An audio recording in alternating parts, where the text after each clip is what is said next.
He was a man everyone admired. Until one night at the minister's gala, every secret he'd ever hidden came crashing down. Power, love, betrayal. This is a story that shook an entire nation. Before we begin, make sure you hit that like button, subscribe, and turn on the notification bell, because you don't want to miss a single twist in this unbelievable true-to-life drama. Minister David Kareem had the kind of smile that made people believe in him. When he spoke, rooms went quiet. His voice was smooth, deliberate, reassuring. He was the face of progress, the man the country trusted, the one who could walk through chaos and still make the people feel safe. Cameras adored him, newspapers worshipped him, and beside him stood a mirror, his wife, his image of perfection, the graceful woman the media called the nation's rose. Together they looked untouchable, but appearances are only armor, and every armor hides a crack. David began the night he met Tara Mansa. It was at an international economic summit in Geneva. He'd been delivering a keynote address when she raised a hand, bold, unflinching, and asked the one question no journalist dared to. Minister Kareem, how can we trust your anti-corruption reforms when your own party stands accused of siphoning public funds? The room went silent. His aides froze. David should have been furious, but instead he smiled. Miss? Mensa, she replied. Tara Mensa, Global Daily. Miss Mensa, he said calmly, that's a fair question. Maybe over dinner, I can convince you that honesty and politics can coexist. Laughter followed. He had turned confrontation into charm, his favorite trick. That night, what began as an interview became something else entirely. He was drawn to her fearlessness, the way her eyes didn't flinch from truth. She reminded him of the passion he'd lost somewhere between his first campaign and his last scandal. One dinner became two, then three, then nights in hotel rooms where power met vulnerability and both forgot which was which. At first, it was just escape, an affair hidden behind the curtains of duty. But secrets grow like vines. They tighten around everything. Tara wasn't like the others. She wanted more. You don't love her, she whispered once. You love the idea of her. David had no answer. In truth, Amira had long become part of the machinery of politics. The public smile, the perfect pose. Tara made him feel alive, real, desired not as a minister but as a man. He told himself he could keep both worlds separate, the respectable public figure and the secret lover. But every lie has a lifespan. Late-night messages became longer, the risks greater. Tara began to tire of shadows. I'm not invisible, she told him. You can't keep me locked away. He promised her someday when the timing was right, when the world wouldn't judge. But someday was just another lie, and the clock was running out. The more he tried to contain it, the more dangerous it became. His assistant began to notice his absences. Rumors started to circle, whispers among aides and drivers who saw too much. Still, David didn't stop. He couldn't. He was addicted to the one person who could destroy him. He didn't know it yet, but the moment that would end everything was already being planned, and it would take place at the grandest event of his career, the minister's gala. Tara Mensa had never been the type to settle for less than she deserved. From the narrow streets of Jamestown to the glass towers of Accra's media district, she had clawed her way through life with nothing but wit and willpower. She'd grown up watching her mother work double shifts just to put food on the table, and she swore that her life would be different, not ruled by survival, but by significance. When she met Minister David Kareem, she didn't see just a man. She saw a symbol, proof that her voice could echo in the halls of power. He was older, polished, magnetic. He didn't talk to her like a politician talks to a journalist. He talked to her like a man who'd finally found someone unafraid of his truth. Their chemistry was immediate, undeniable. For months she resisted, convincing herself that she was only drawn to his intellect, his ideals, his brilliance. But power has a scent, intoxicating, dangerous. The night she finally gave in, it wasn't out of weakness. It was out of curiosity. What would it feel like to hold the attention of a man the whole nation worshipped? It felt like victory. At first, it was exhilarating. Secret meetings, hidden hotels, love letters disguised as policy notes. David promised her everything. whispered words about divorce, about a life together away from the cameras, about how she was the only one who truly understood him. But words are easy currency for powerful men. Time began to stretch, and promises began to rot. Tara started noticing the limits of her new world. The unanswered calls, the cancelled weekends, the constant fear of being seen. She told herself she was patient, but patience eventually turns into poison. The more she waited, the more she realized the imbalance between them. He went home to his wife every night. She went home to her loneliness. He was celebrated. She was hidden. One morning, scrolling through social media, she saw a headline that made her blood run cold. Minister and wife to host annual gala for the head of state. The accompanying photo showed David in a mirror, smiling like the perfect couple. Her heart twisted with jealousy, but beneath it was resolve. "So that's how it is," she whispered. That night when they met, she didn't smile. "I want to come to the gala," she said. David blinked. "Tara, that's impossible." "You said someday," she replied. "You said when the time was right. Why not now?" He tried to reason with her, but she didn't back down. "I've been your secret for too long. I'm tired of hiding." Her voice was calm, but her eyes burned with defiance. David sighed, rubbing his temples. "If you come, people will talk." "Let them," she said softly. "I'm done pretending I don't exist." He looked at her, the fire in her eyes, the pride, the danger, and against his better judgment, he nodded. "Fine, but we do it my way." He planned everything meticulously. She would attend as a guest of a South African investor, a harmless coincidence.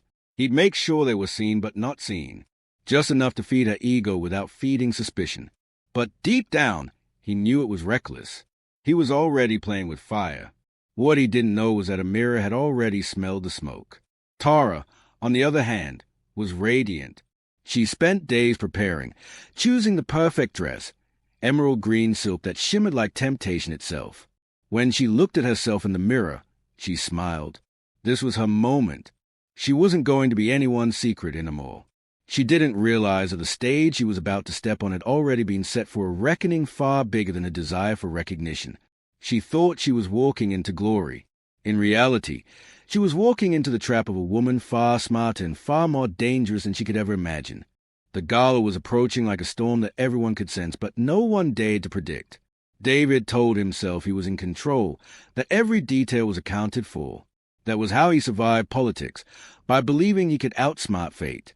He arranged everything.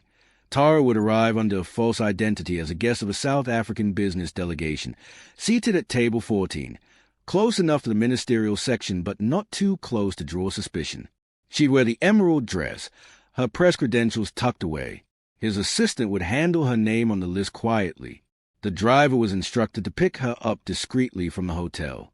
No mistakes. He rehearsed the lies in his head. The polite smile when someone asked who she was, the casual tone, the controlled body language. Lies, after all, were his craft. But what he didn't know was that someone else had already started writing a counterstory. Amira had noticed a change months ago.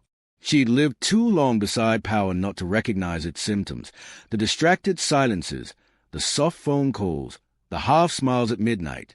She knew there was someone else. But Amira Karim wasn't the type of woman to scream or cry or beg. She was the type to observe, calculate, and strike with precision. Quietly, she began to gather information. One of her oldest friends was a journalist who owed her a favor. Within days, Amira knew the name Tara Mensah. Within weeks, she knew everything. The meetings, the hotel rooms, the trips disguised as conferences. The pain was real, sharp, humiliating. But under that pain, something else began to grow. Power. She realized that this betrayal could destroy him far more effectively than any political rival ever could. So she waited, biding her time. And when she received the invitation to the minister's gala, she didn't decline. Instead, she made one phone call to the head of state himself, the man who had been David's mentor once, but who had never quite trusted his rising star. Amira's voice was calm. "I'd be honored to attend," she said. "Perhaps we could arrive together." There was a pause on the other end, then a chuckle. "Of course, Amira, it would be my pleasure."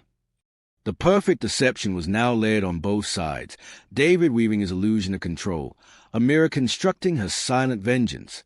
The night before the gala, David couldn't sleep.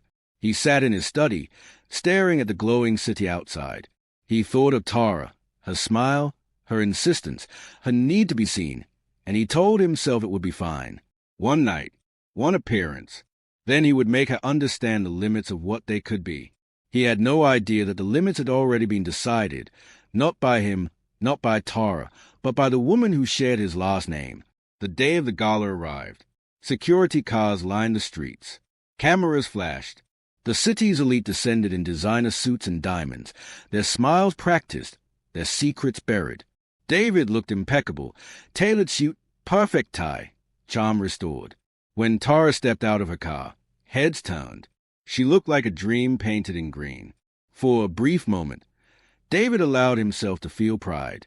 He thought he could have it all, the lover who adored him, the wife who maintained his image, the career that crowned him. But the universe is a way of humbling those who think they can cheat balance. Because as the guests filled the ballroom and the music began to play, Amira was already on her way, escorted by the head of state himself. The perfect deception was complete. Two worlds were about to collide, and only one truth would survive. The minister's gala was a jewel of the government's social calendar, a night of luxury, power, and diplomacy where the elite gathered to be seen, praised, and photographed. The ballroom of the Grand Meridian Hotel gleamed under chandeliers imported from France, the air thick with the scent of roses, perfume, and quiet ambition.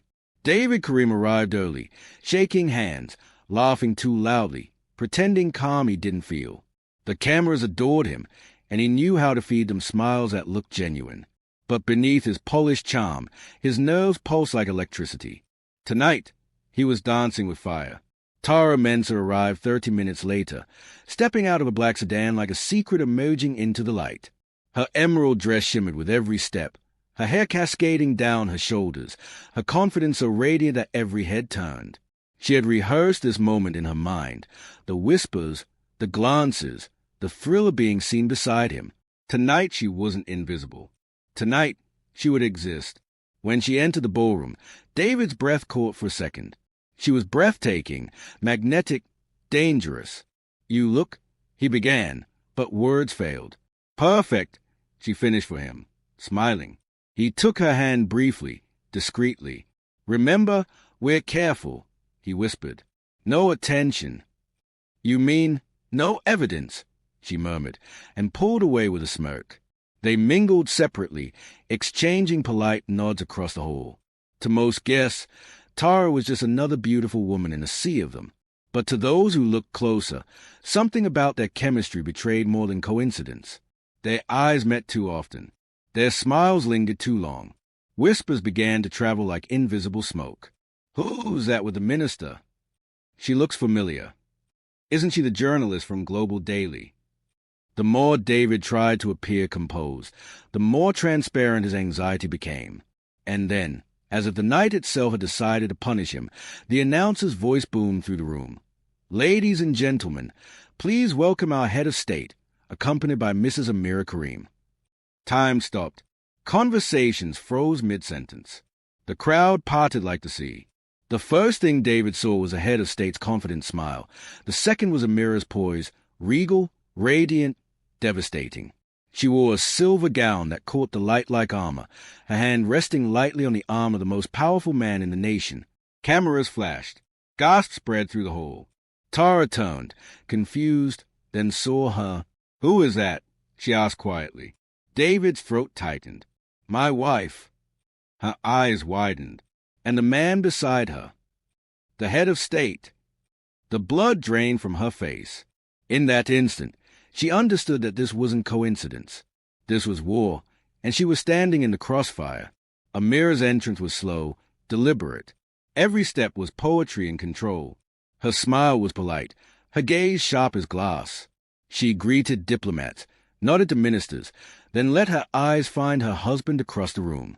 When their eyes met, David's facade cracked. For a heartbeat, neither moved. The band kept playing, the crowd kept whispering, and between them stretched years of silence filled with betrayal. The head of state raised his glass toward David. "Minister Kareem," he called out with theatrical delight. "What a pleasure to see you. I didn't realize your circle of acquaintances had expanded so beautifully." Laughter rippled through the guests, soft, poisonous, deadly. David's palms began to sweat. Tara shifted uncomfortably, suddenly aware that every camera was pointed their way. The air itself seemed to thicken. Amira smiled gently, tilting her head like a queen studying a fallen knight. "Good evening, darling," she said as she approached, her voice calm but cutting. "You didn't tell me this year's guest list would be so colorful." The words were a dagger wrapped in silk. David forced a smile, his political instincts fighting to survive. "You look stunning, Amira," he said, trying to steady his voice. "As always." "And you look nervous," she replied, the faintest hint of amusement in her tone. Around them, the crowd murmured, sensing the shift in temperature. For the first time in his career, David Kareem, the man who could handle any question, charm any crowd, was utterly defenseless. His world, built on lies and control, was unraveling in real time. Tara tried to fade into the background, but it was too late. Every lens had already captured her. Every whisper had already turned into evidence. The gala, meant to celebrate the minister's legacy, had just become his undoing. The laughter that followed the head of state's toast was polite on the surface, but sharp underneath, the kind of laughter that made people feel powerful by someone else's humiliation. David Kareem stood frozen, his practiced smile faltering, his heartbeat thundering in his ears. He'd faced opposition leaders, scandals, and international negotiations, but nothing compared to this, the suffocating awareness that every eye in the room had turned toward him, and that his secret was now a silent rumor spreading like smoke through the air.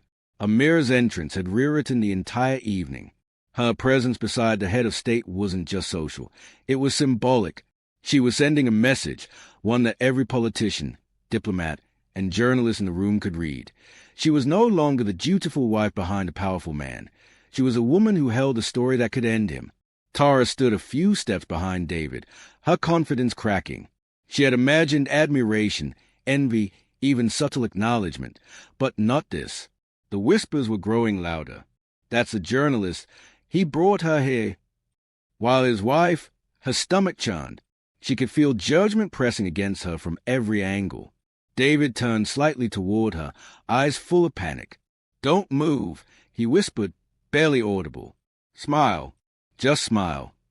"Smile," she hissed softly. "They are staring at us like we're animals in a cage." "Do it." He snapped, his tone sharp with fear. Tara forced a faint smile, but her hands trembled. Across the room, Amira was a vision of poise. She was laughing with the head of state, glancing around the hall as if she hadn't just detonated a bomb in her husband's life. Every gesture, every glance was deliberate, an execution disguised as grace. When the head of state guided her toward the ministerial table, David's pulse spiked. There was nowhere to run. "Minister Kareem," the head of state said, his tone rich with amusement, "you must introduce me to your lovely guest." Silence swallowed the room. David's tongue fell heavy. His mind raced for a lie that could survive the moment. "This is Miss Mensah," he said finally, voice thin, "a journalist from Global Daily. She's here on behalf of a visiting delegation." The head of state smiled knowingly.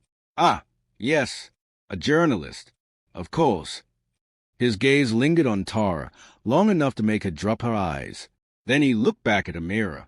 "Remarkable, isn't it, how dedicated our press corps can be?" Amira's smile didn't waver. "Indeed, some of them are so committed to their stories that they follow them everywhere." The laughter that followed was light, but it cut like a blade. David clenched his fists under the table. He wanted to disappear, to rewind time, to undo the one decision that had led him here. But power doesn't allow rewinds. The head of state soon excused himself to greet another guest, leaving husband and wife standing face to face. For the first time that night, Amira's composure slipped, just slightly. Her eyes, calm and cold, met his. "You thought I wouldn't find out," she whispered. "You thought you were smarter than me." "Amira, please," he murmured, keeping his smile fixed for the cameras. "Not here." "Oh, here is perfect," she replied softly. Hey, in front of everyone who believed your fairy tale. Her words struck like quiet thunder. Tara took a step back, the weight of what she'd caused finally settling in. She had wanted visibility. Now she had it, and it felt like exposure, not victory. The gala continued around them, music playing, glasses clinking, politicians pretending not to stare.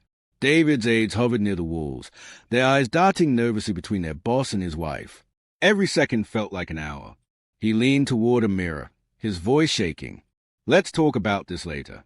Please." "Later," she said. "You've had years of later."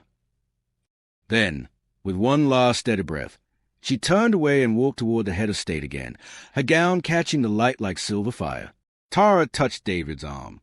"Should I leave?" she whispered. "No," he said quickly. "If you walk out now, it looks worse." "It already looks bad," she replied. "It looks finished." He couldn't argue. His world, the image he had built, the legacy he had crafted, was slipping away in front of cameras and champagne glasses. Across the room, reporters were already typing on their phones, sending messages to editors. The story was being born in real time. Minister's mystery guest calls hysteric Gala. The headline would evolve by morning. So would the scandal. And still, the band played. As the night dragged on, David forced himself to mingle, to shake hands, to act as if the ground beneath him wasn't crumbling. But every time he met someone's gaze, he saw the same thing: pity, the kind reserved for a man who didn't realize the game had changed. By midnight, Amira and the head of state had left together, their departure a carefully choreographed finale. Tara slipped away not long after, her eyes glassy, her confidence gone.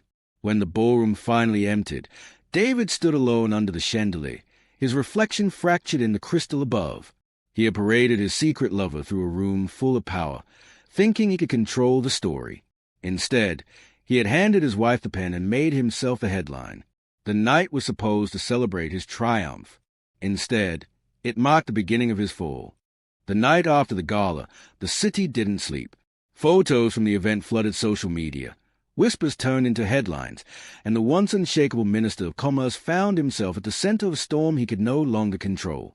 David Karim sat in his darkened study, staring at his phone, watching his world fracture in real time. Hashtags bearing his name trended across platforms, reporters camped outside his gates, and rival politicians began circling like sharks sensing blood. But amid the noise, one figure remained silent: his wife, Amira. Her silence was louder than the scandal itself. She neither denied nor confirmed anything. She didn't make statements, didn't cry for sympathy, didn't defend or accuse. She simply vanished from public view, and that absence became the nation's obsession. "Where's the minister's wife?" Headline screamed. The answer was simple. She was waiting. Amira had learned that power wasn't always about speaking. Sometimes it was about timing. She stayed in her family's villa by the coast, far from the flashing cameras, while her husband's face dominated every news cycle. Every morning she watched the broadcast in silence, sipping tea, letting the chaos build. Her advisers begged her to speak. "Madam, if you don't defend him, they'll assume it's true," one pleaded. She smiled faintly. "It is true," she said quietly, "and truth doesn't need my defense." In the capital, David's team was unraveling. His press secretary called it a misunderstanding. His political allies called it regrettable optics. But the public called it what it was: betrayal. Rumors spread that he had brought his mistress to the gala under false pretenses, that the head of state had privately reprimanded him, that the president's office was considering a cabinet reshuffle. David called Amira repeatedly. She never answered. Each unanswered ring chipped away at his pride until desperation replaced arrogance. On the fourth night, he drove to the coastal villa himself, hoping she'd let him in. The guard hesitated before opening the gate. "She's expecting you," he said. David exhaled in relief. But when he entered, the house was dimly lit, candles flickering in the hallway. Amira was seated by the window overlooking the sea, dressed simply in white. She didn't look angry. She looked composed, too composed. "Amira," he began, voice cracking. "I can explain." "Explain what?" she asked softly. "The lies? The woman? Or the stupidity of thinking I wouldn't find out?" "It was a mistake," he said. It meant nothing. It meant everything, she replied, because it showed me who you really are.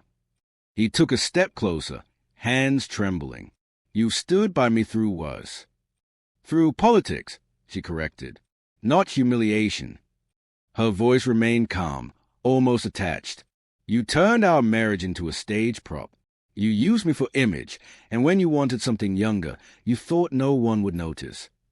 He sank into the chair opposite her, the weight of her words pressing down on him. Amira, please, don't let this destroy us. Us? She echoed with a sad smile. There hasn't been an us for years.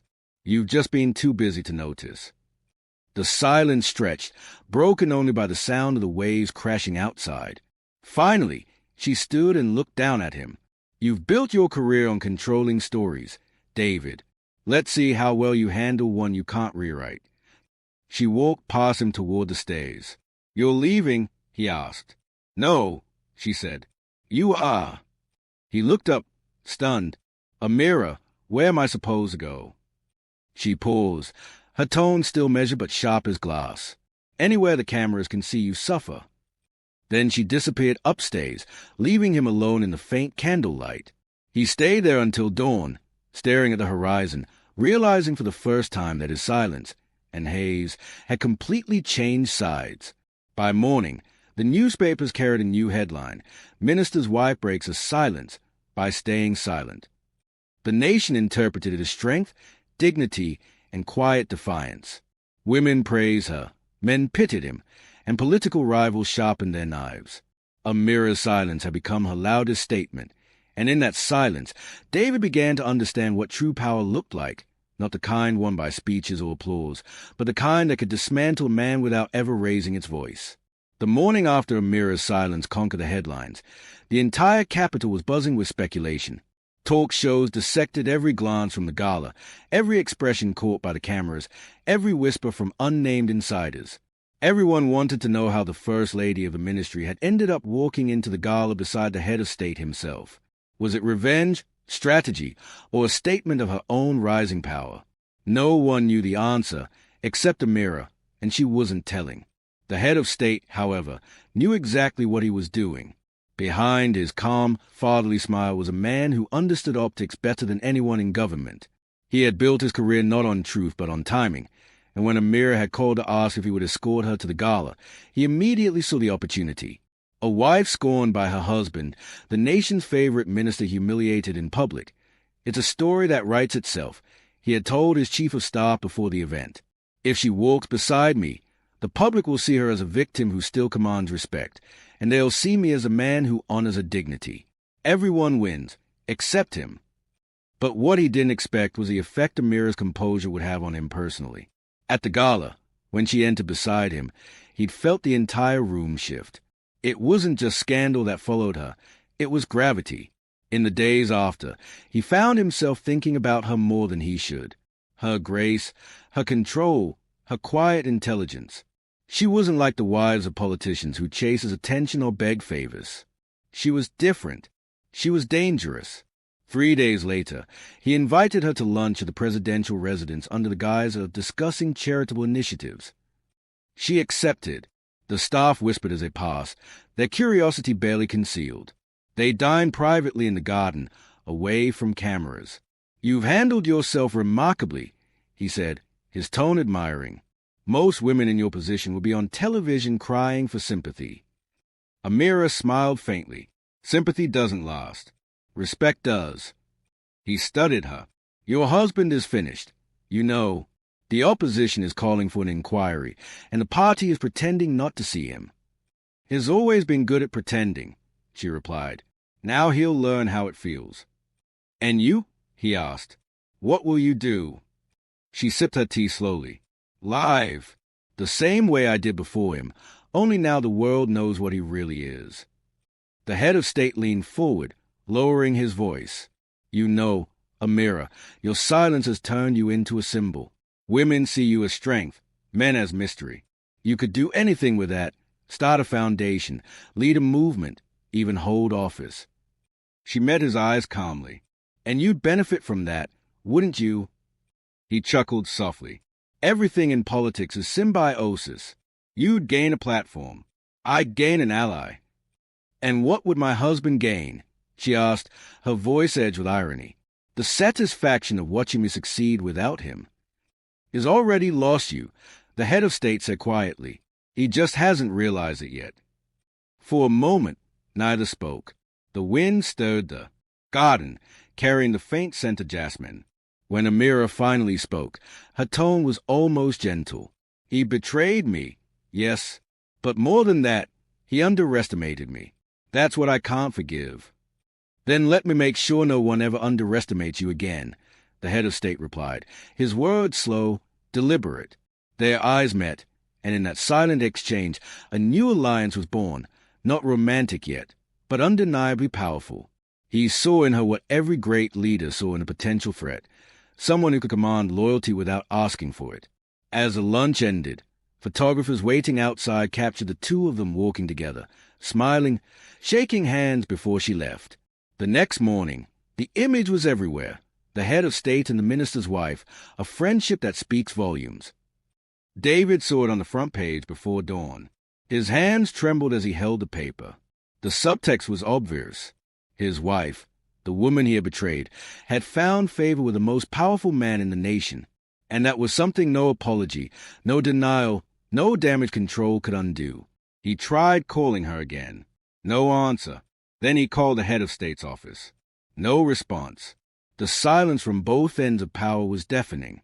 That night, alone in his residence, he poured himself a drink and stared at his reflection in the window.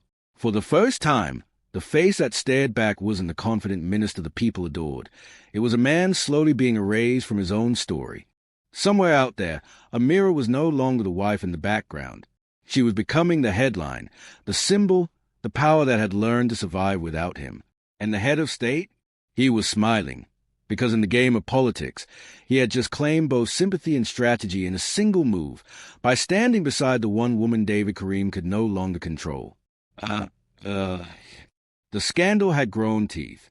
Within a week, it was no longer gossip whispered at dinner tables. It was a national fixation. News anchors replayed footage from the Gala frame by frame, highlighting every glance, every movement, every detail that could be interpreted as betrayal. The internet had turned David Karim's downfall into entertainment. Memes of his frozen smile circulated with captions like when your side chick meets your wife and the president in one night. Late-night hosts joked about it. Opposition members used it as proof that the ruling party was morally bankrupt.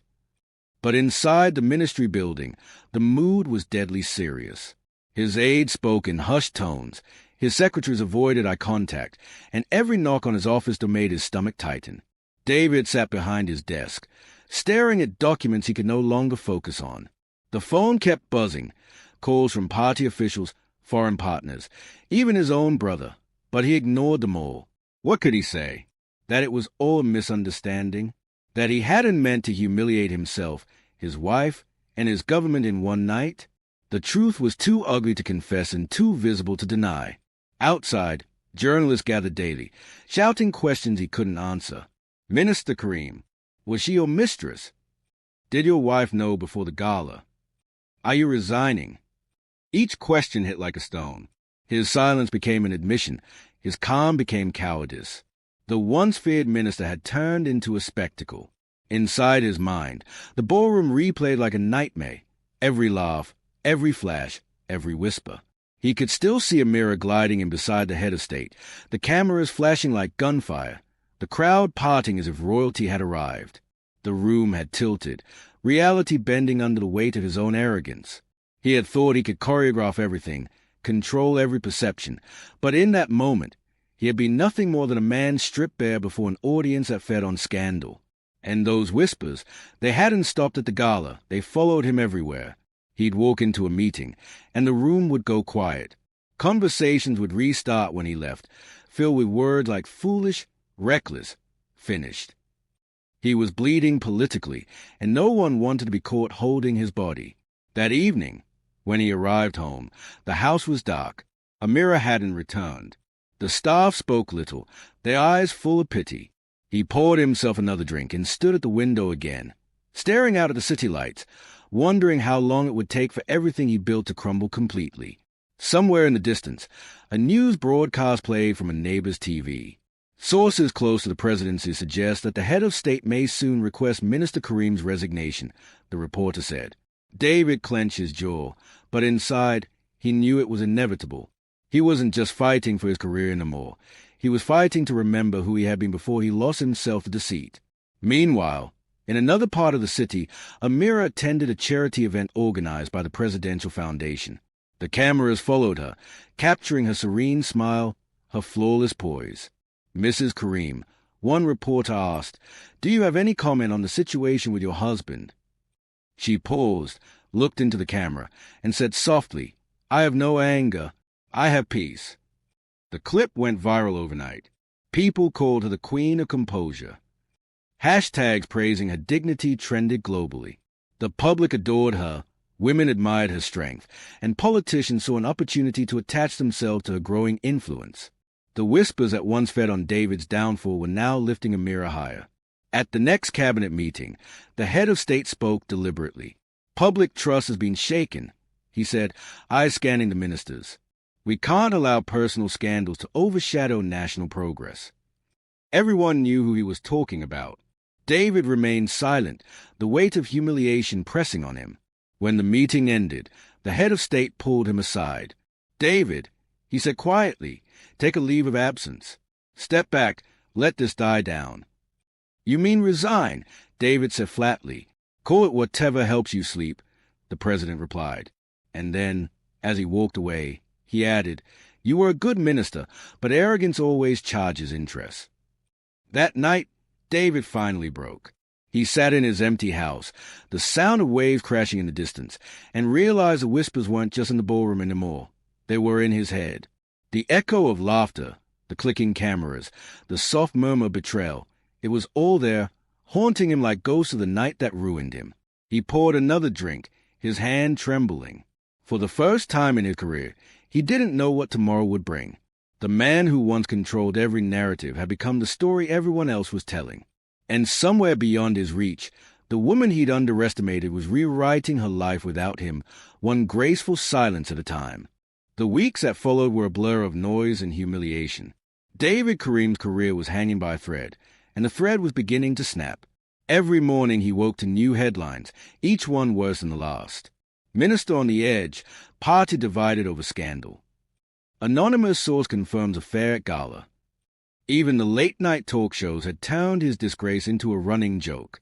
The man who once commanded respect now couldn't step outside without hearing snickers behind his back. But the world had not yet seen the worst. There was still one moment that would cement his downfall forever, the moment that would be replayed in documentaries and scandal reels for years to come. The moment of recognition. It happened at a televised economic summit 3 weeks after the Gala, the first public event where both he and Amir appeared since the scandal broke. The head of state had insisted on their attendance, calling it a necessary gesture of unity. For David, it felt like walking willingly into a firing squad. The event was held in the same ballroom that had witnessed his humiliation. Every chandelier seemed to mock him, every polished floor tile reflecting a man reduced to a scandal. Cameras lined the walls, journalists jostling for position, and social media live streams buzzed with anticipation. Will Mrs. Karim appear? Will she acknowledge her husband? Will he apologize publicly? The entire nation waited. Amir arrived first, escorted once again by the head of state. The room erupted in applause. She looked regal, dressed in a deep crimson gown that spoke of confidence and rebirth. To the audience, she wasn't a wronged wife anymore. She was a phoenix. David arrived moments later, his entrance quieter but heavy with tension. The applause dimmed, replaced by murmurs. As he walked down the aisle toward the stage, he could feel the weight of every gaze, every whisper. Tara Mensah, the journalist who had once been his lover, was there too, covering the summit for Global Daily. It was the first time they'd been in the same room since that night. She avoided his eyes, her face pale under the studio lights. When the conference began, the head of state delivered a speech about restoring public faith. His words were smooth, practiced, laced with subtext. Every line about integrity felt like a blade pressed against David's reputation. Then, In an unexpected move, the head of state invited both Amira and David to the stage for a symbolic gesture of unity. The crowd held its breath. Cameras zoomed in. David hesitated but forced himself forward. He turned toward Amira, his heart pounding. This was it, the moment the world had been waiting for. Amira, he began softly, his voice echoing through the microphones. I owe you. She raised a hand slightly, stopping him. There's no need, she said calmly, her voice steady but cold. We both made choices. Yours were public. Mine were deliberate. The crowd murmured, sensing the tension. David tried to smile, tried to salvage dignity, but the damage was already done. She turned to the head of state and smiled faintly. Mr. President, thank you for reminding us that strength isn't always loud. The cameras flashed, capturing the image that would go viral within hours, Amira standing tall between two men, one symbolizing the nation's power, the other its fall. The photo was titled Recognition. To the public, it looked like forgiveness, but to David, it was something else entirely. It was acknowledgement, not of love, but of defeat. Tara, watching from the press gallery, felt the finality of it. Whatever fragile illusion she had clung to was gone. She had thought she loved him, thought he might choose her, but as she watched him crumble beneath the gaze of the woman he betrayed, she saw the truth. She had been a chapter in his story. Amira was the whole book. When the summit ended, Amira walked off the stage without looking back. The head of state followed, offering his arm as the cameras clicked endlessly. David remained on stage alone, frozen under the lights, the applause for others ringing in his ears. It was the cruelest kind of recognition, the kind that strips a man of his identity in public view. By nightfall, the photo had been shared millions of times. News anchors called it the moment that ended an era. Analysts debated whether Amira would enter politics, whether the head of state would promote her to a national role. David watched it all unfold from his living room, surrounded by silence. His phone no longer rang. His aides had resigned. His home felt like a museum of past victories, souvenirs of a life that no longer existed. He poured himself another drink and stared at the flickering news coverage, his face reflected beside the image of his wife shaking hands with the head of state. Two figures rising, one fading. The nation had moved on, and in that movement, he realized something terrifying. It wasn't that people hated him. It was that they had stopped caring. Recognition had become erasure. The minister was no longer a man. He was a cautionary tale. And in the halls of power, silence always makes room for the next story. The morning began with a sky the color of smoke. It was supposed to be quiet. David Kareem had been planning to issue a short resignation statement, take his leave, and vanish until the public found a new scandal to feed on. But the world wasn't done with him yet. By dawn, the media had found something new. Something was. And before his first cup of coffee, his phone was vibrating nonstop. Leaked emails.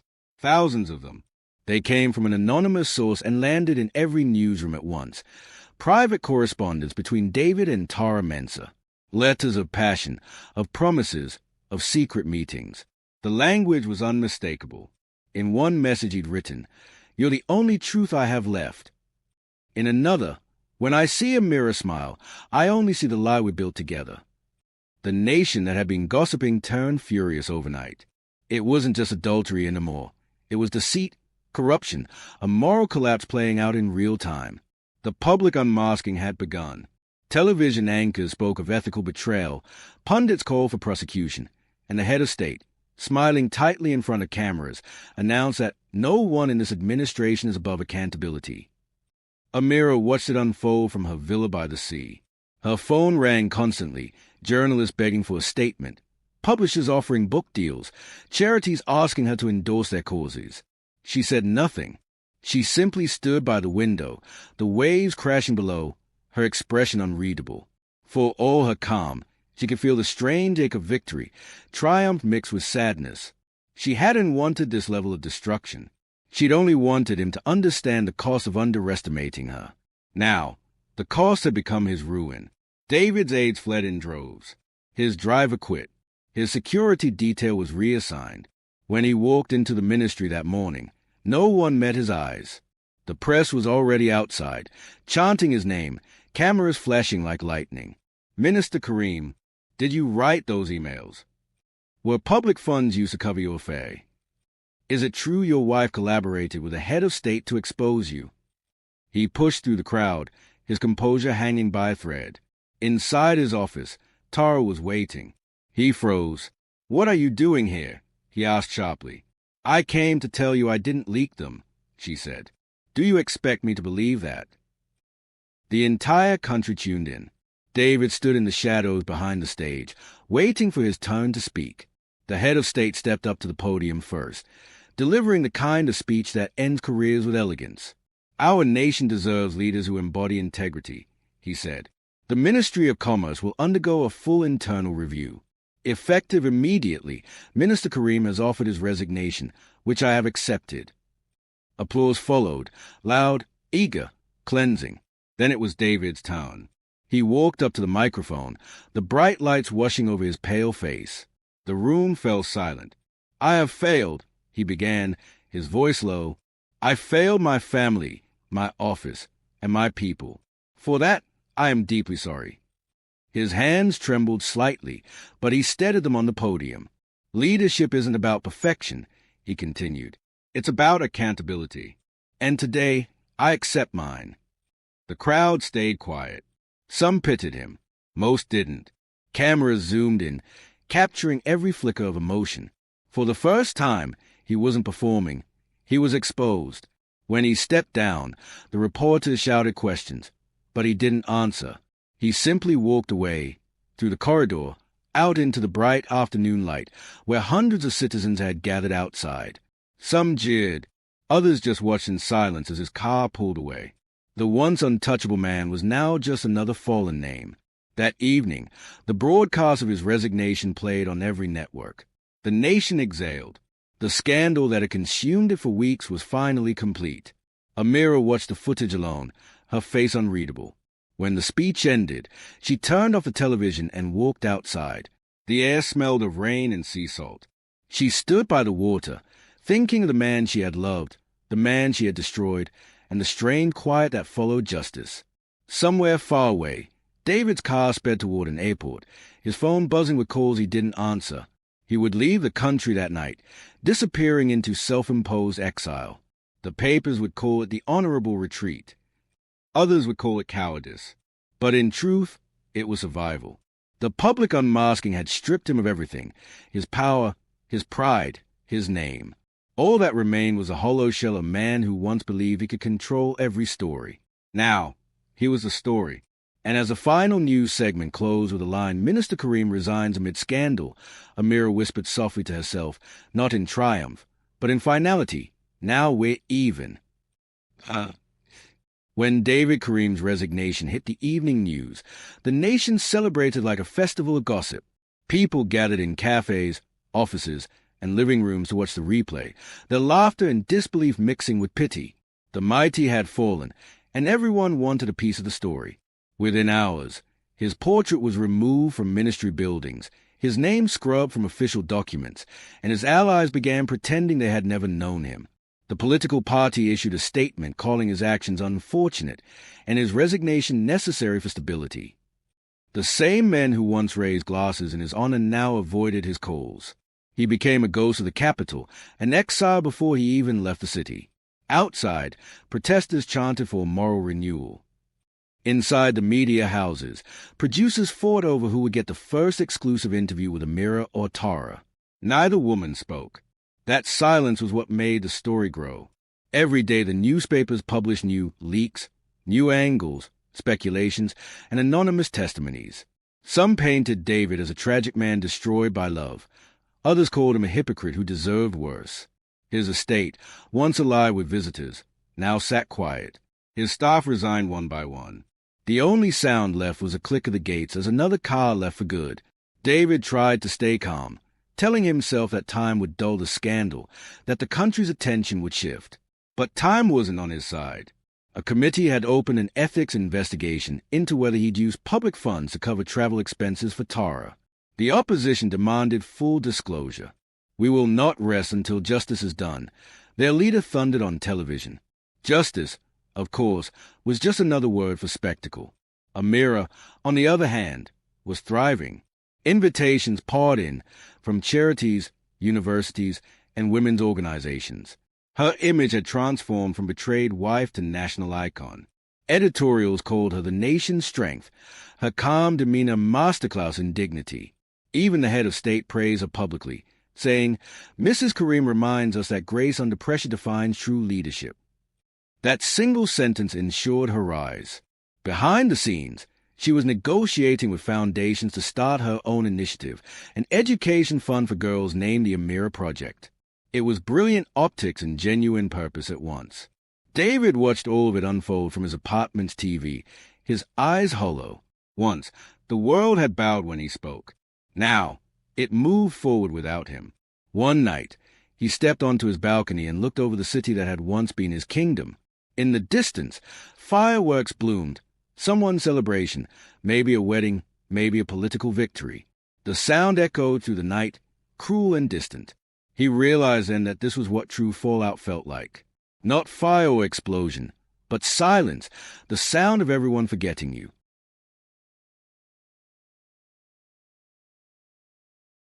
Tara Mensah had vanished from the public eye after the leak. For days, she locked herself in her small apartment, blinds drawn, phone turned off, her once promising career in ruins. She had become the villain in a story she didn't write. Every headline used her face like a weapon. The mistress who toppled a minister. She watched herself unravel on television through strangers' voices, her name dragged through mud by people who didn't know her heart, her fears, her foolish belief in love. She had thought she was strong enough to handle scandal. She'd been wrong. But there was one thing she couldn't tolerate, being remembered only as his mistake. So when an independent journalist requested an interview, she said yes. It was filmed quietly, no makeup, no lighting, just a dim room and a trembling voice. "Everyone calls me the woman who ruined a marriage," she began, "but no one asks what it's like to be promised love by a man who already belongs to the world." She didn't cry. She didn't beg. She told the story with brutal honesty, how it started, how it grew, how it consumed her life. She spoke of the dinners, the lies, the hope. "He made me believe I mattered," she said, "that there was a future where I wasn't a secret. And maybe I was naive. Maybe I wanted to believe the fantasy because it made me feel powerful. But love isn't power. Love, in his world, is punishment." When the interview aired, it went viral within hours. People were divided. Some saw her as manipulative, others as a victim of power. Women debated her words online. Men defended or condemned her with equal fervor. But underneath the noise, something shifted. The narrative began to change. For the first time, the audience saw her not as a shadow, but as a person. The head of state's office released a short statement dismissing the interview as irrelevant, but Amira watched it in silence from her living room. When Tara's voice cracked at the end, saying, "I loved him, and I lost myself," Amira's eyes softened for the first time. Not in forgiveness, but in recognition. She, too, knew what it felt like to lose yourself in someone else's story.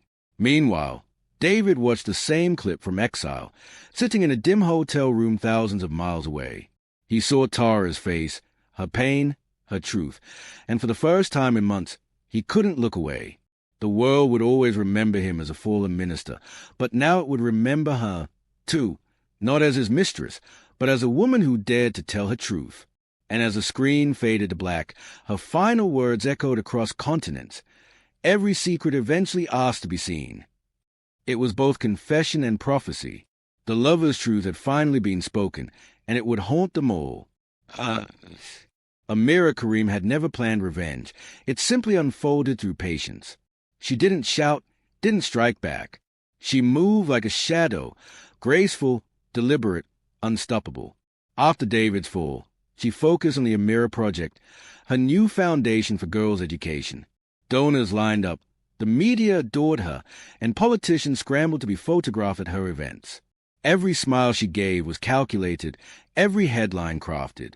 The woman once defined by her husband's title was now rewriting the definition of her own name. But revenge is rarely about destruction, it's about reminder. One morning, she arranged an exclusive interview, her first since the scandal. The cameras rolled, and she sat poised, serene. Forgiveness, She repeated the reporter's question. Forgiveness isn't weakness. It's freedom. But some debts are repaid by distance. It was calm, elegant, and final. The nation heard what David didn't. She had closed the door permanently. The interview aired that night, and by morning, the Amira project received record funding. Her image, framed beside school children and hopeful mothers, dominated every front page. Meanwhile, David, far away, saw the broadcast in a hotel bar. The bartender recognized her on screen and said, "She's remarkable, isn't she?" David nodded quietly, realizing that Amira's revenge wasn't to destroy him. It was to rise higher than he ever could again. In exile, David Karim's days bled together. The man who once woke to cabinet briefings and motorcades now woke to silence. He lived in a rented flat overlooking a foreign city that didn't know his name. At first, he tried to keep busy, writing, planning, convincing himself he could stage a comeback, but his phone stayed silent, his emails unanswered. Within a month, the party froze his pension and closed his accounts pending audit. His influence evaporated. He began drinking to pass the hours, reading the same news articles that mocked him. Every story about Amira or Tara felt like a mirror reflecting everything he had lost. One night, he wandered the streets, anonymous among strangers, and saw his own face on a TV in a shop window. The headline read, "Former Minister Found Guilty of Misconduct." The verdict had arrived without him. He had been judged in absentia, sentenced by a system eager to prove its virtue. There would be no return, no redemption. As rain began to fall, he laughed bitterly at the irony. He had once believed power made him untouchable. Now he couldn't even control the story of his own ruin. His collapse wasn't a single moment. It was a slow, invisible unmaking. Every breath felt heavier, every day quieter. And somewhere deep inside, he finally understood the truth he had spent his life avoiding. Arrogance doesn't end in fire. It ends in silence. The morning after David's official conviction, the media lost its restraint. Every network ran documentaries, exposés, and exclusive inside sources about the man who had once been the nation's hope. News tickers blared his name alongside words like disgraced, fallen, corrupted. Talk shows dissected his downfall like a morality tale. Hashtags trended again. Memes resurfaced, and the scandal that should have died quietly was reborn in the flames of public appetite.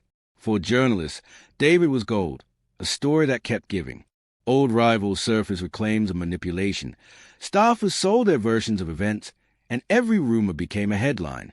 Even foreign outlets joined in, calling him a lesson in how power devours itself.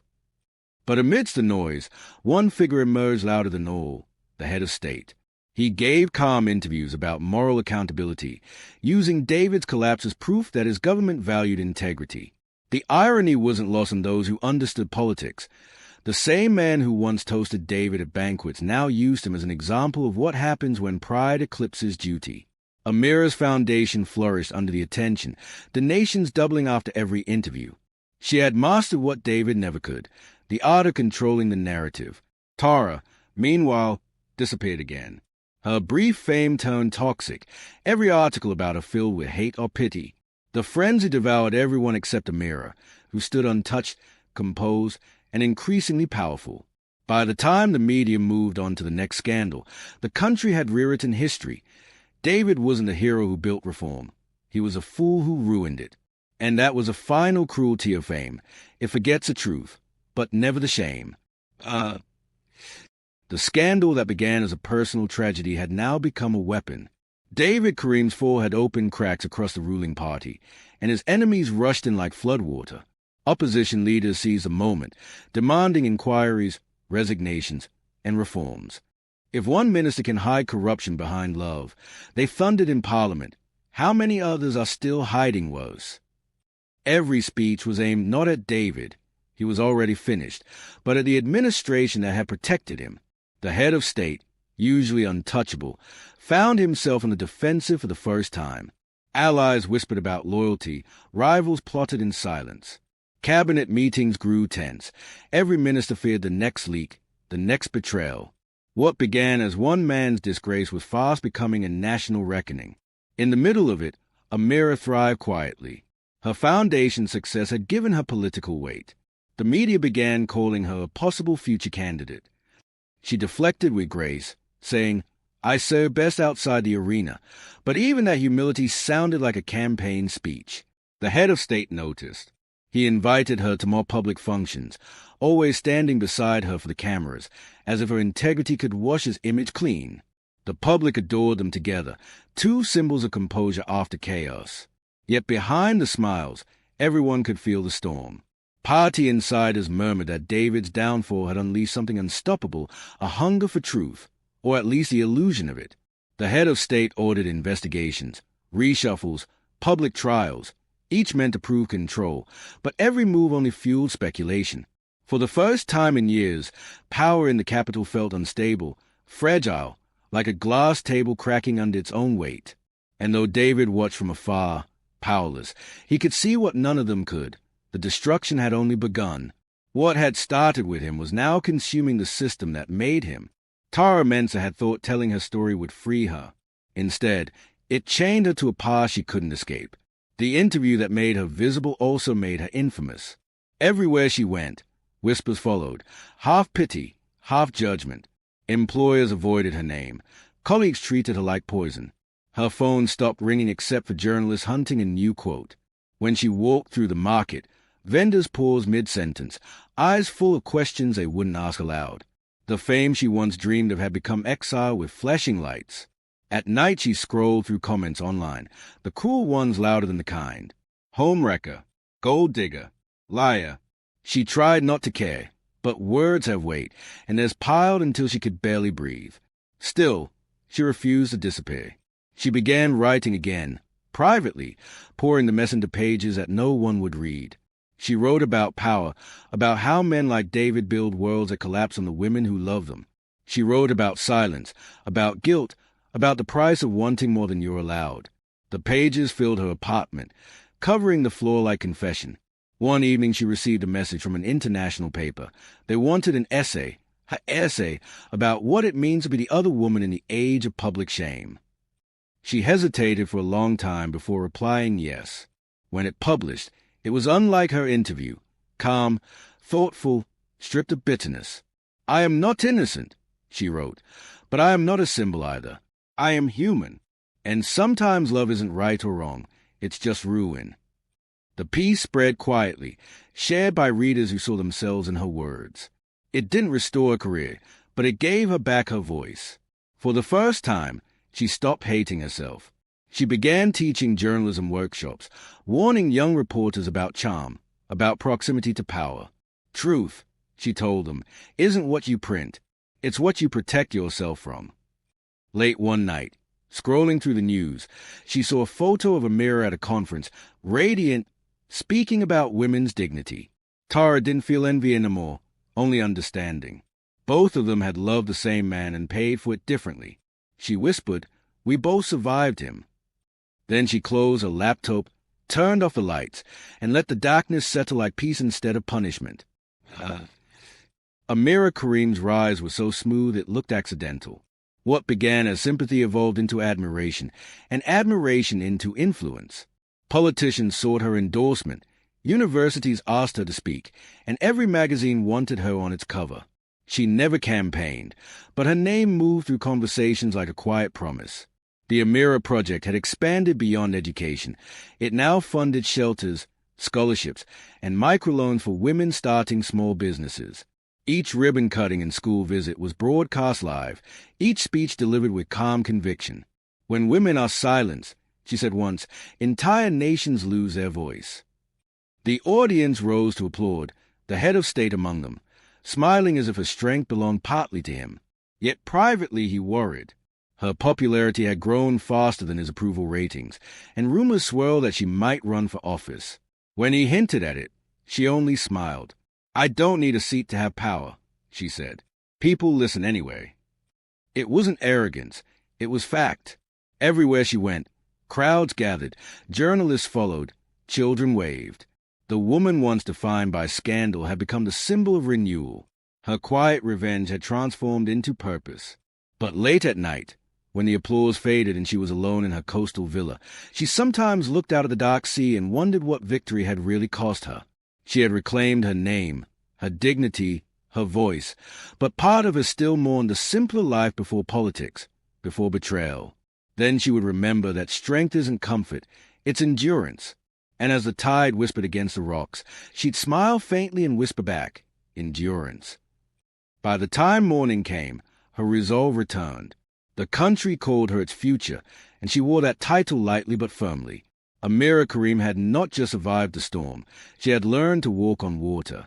The once celebrated Minister of Commerce now lived in a rented apartment at the edge of Lisbon, invisible to everyone but the landlord.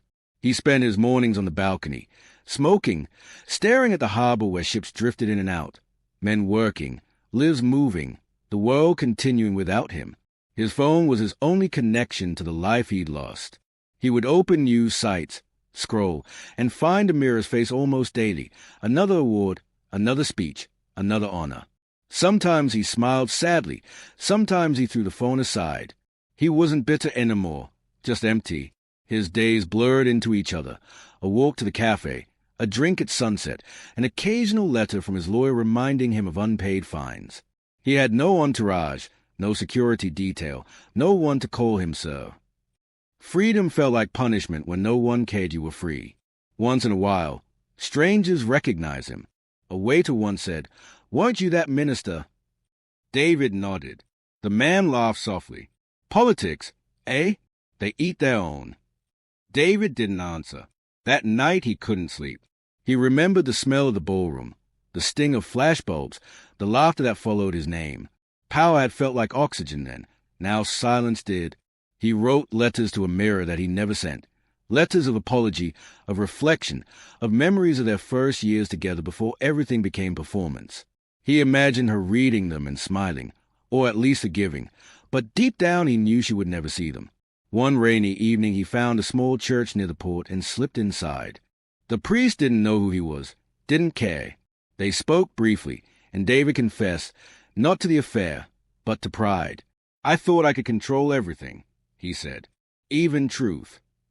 The priest replied simply, "No one controls truth. It waits." David left a small donation and walked back through the rain feeling lighter, though nothing around him had changed. By the time he reached his apartment, he decided to leave Lisbon.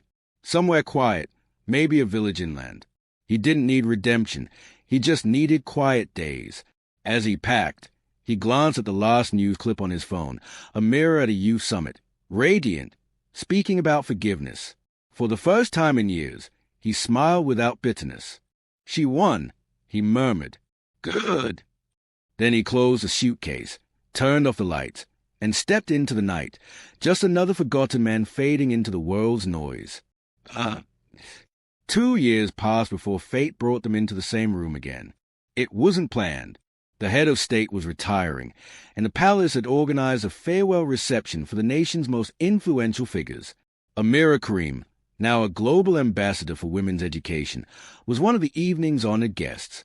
David Karim, invited only as a gesture of civility, almost didn't come.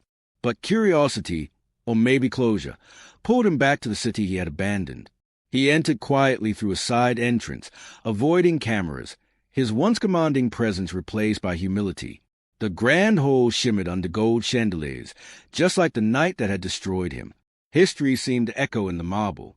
When Amira arrived, the crowd parted instinctively, just as before. She was radiant, composed, her reputation now far beyond scandal. The head of state greeted her warmly, older but still dignified. David watched from a distance, hands clasped, unsure whether to approach. For an hour, he lingered among forgotten officials and polite smiles, until finally she noticed him. Their eyes met across the room. The same gaze that once froze time, now softened by everything they had survived. She excused herself from the conversation and walked toward him. The noise of the crowd faded. "David," she said simply, "Amira." His voice trembled. "You look free," she finished, with a hint of a smile. He nodded. For a long moment, neither spoke. Then he said quietly, "I wanted to thank you." "For what?" "For ending it the way you did. I hated you for it then. Now I understand it was mercy. Her expression softened. Mercy isn't kind, David. It's necessary. He looked down, ashamed. I destroyed us. No, she said gently. You destroyed yourself. I just chose not to burn with you. Her calm was disarming, her words final but not cruel. Do you hate me? He asked. No, she said. I just don't carry you anymore. A silence passed between them, heavy but peaceful. She glanced toward the head of state, then back at him. You should go, David. The cameras will notice soon. He nodded, swallowing hard. I'm leaving tomorrow, he said, somewhere quiet. I'm tired of hearing my own name. Then stop running from it, she replied softly. Make it mean something again, even if only to yourself. He smiled faintly. You always knew how to end a story. She turned to go but paused. We both did, she said. We just told different versions. As she walked away, David stood alone beneath the same lights that had once crowned him king. Around him, the room buzzed with laughter and music, but he heard only silence, a silence that didn't wound this time. It felt like peace. When he finally left the hall, the night air was cool, the city alive but distant. For the first time in years, he didn't feel shame, only acceptance. Somewhere inside, the last pieces of anger fell away. He had lost everything once, power, reputation, love, but standing under the stars, he realized he had found something rarer, understanding. Amira had rebuilt her world, Tara had found her voice, and he, at last, had found his ending. The story that began with deceit ended not in tragedy, but in truth. And as he disappeared into the quiet streets, the whispers that once haunted him faded into memory, leaving only the sound of footsteps moving forward, free at last.